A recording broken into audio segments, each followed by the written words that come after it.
This should be number 5 of our looks at Delmont, Pennsylvania. And we're going to be focusing on people who are doing things, people who are making things.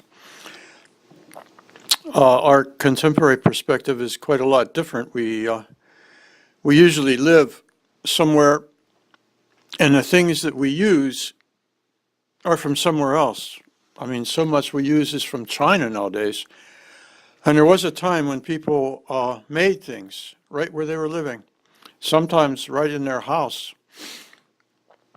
This points out a lot of people who were working in New Salem or Delmont. I built this on mapping from the 1860s, 1867. And in as much as it's a bit cluttered, I just simply tried to simplify it, tried to point out some of the things I might want to talk about. Something I won't be talking about yet, but I will be in the next of these, coal mining. You can see already in the 1870s, in the 1860s, there was an awareness that there was a lot of coal underlying the area, but it really hadn't been utilized very much yet. There was some attempts to, extract coal from the ground, but it wouldn't be till 20 or 30 years later that it started to become a big issue.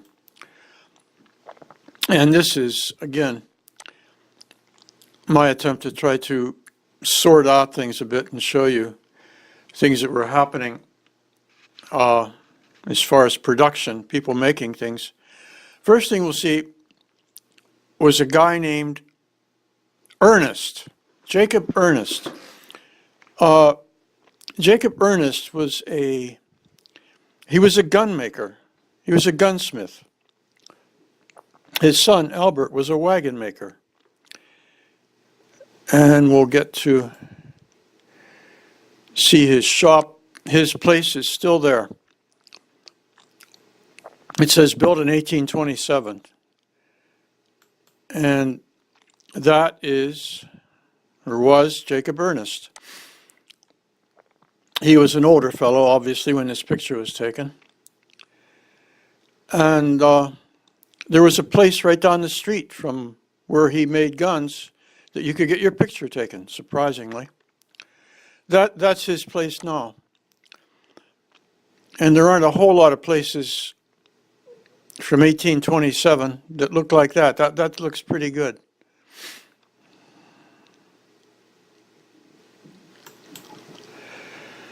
This is one of his guns. He was not only a gun maker, he was a good wood carver. And it looks very much like he utilized his wood carving ability to make the wooden parts, the stock handles kind of things that you need to make a complete firearm. This is what we're looking at right here. Jacob Ernest and his son Albert. Next, we're going to come down the street a bit. This is Manor Road. There was a woolen mill down here. One of the families involved were the Hugus, H-U-G-U-S, Hugus family. As early as 1830, there was Henry Hugus with the woolen mill. Later on, there was I think it was an Isaac, and then there was a John Hugus, and there were other people also. And right across the street, there was once a distillery. John Hugus was involved in that too, as was Daniel Potts. The distillery was on the property where there is now a bed and breakfast. I think it's Mulberry Manor, bed and breakfast. That was a woolen mill. Interestingly, another member of the Hugus family, Jacob Hugus, was in Greensburg he was a clockmaker and an inventor, and he had United States patents. One of the patents was on a machinery to do fabric working, wool carding, as a matter of fact. Interesting connection.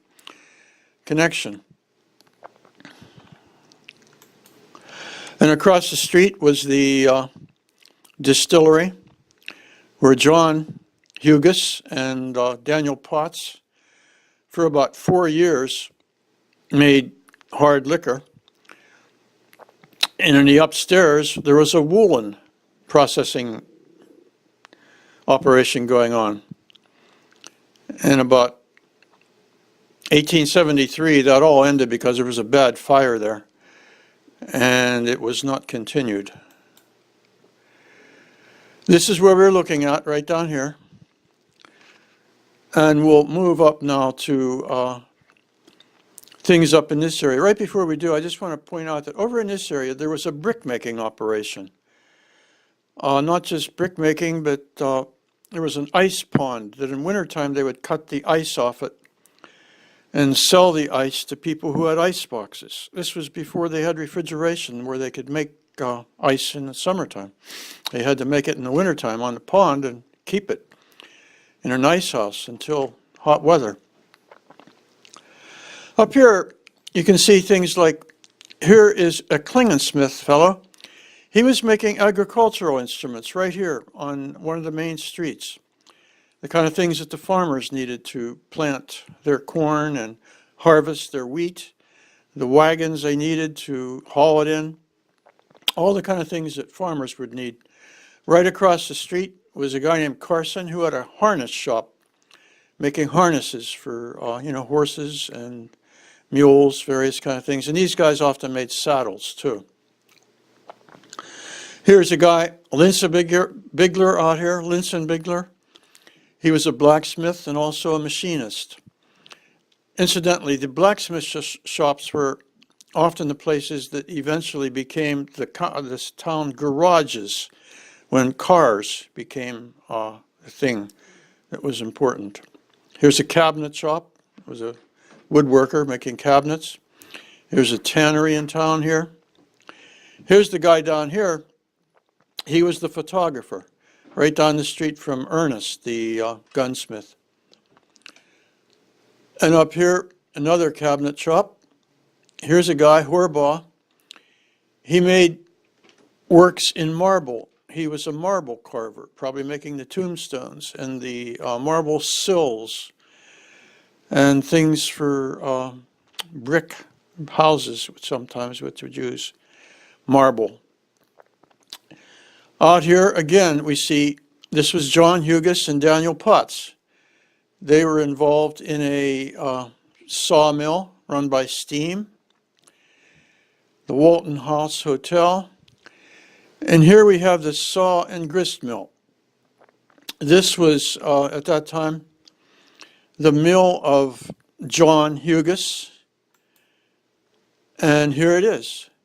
Although this is a rebuilt version, the mill that John Hugus had burnt down about 1892 and it was rebuilt. So we know this photograph is sometime 1893 or after.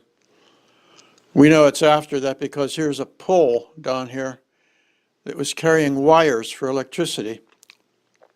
But it was an early photo you can see by the outbuildings. What I do sometimes when I get an old picture like this, I rework it, put some color on it. It shows up things. It shows up how close the town was to agricultural things.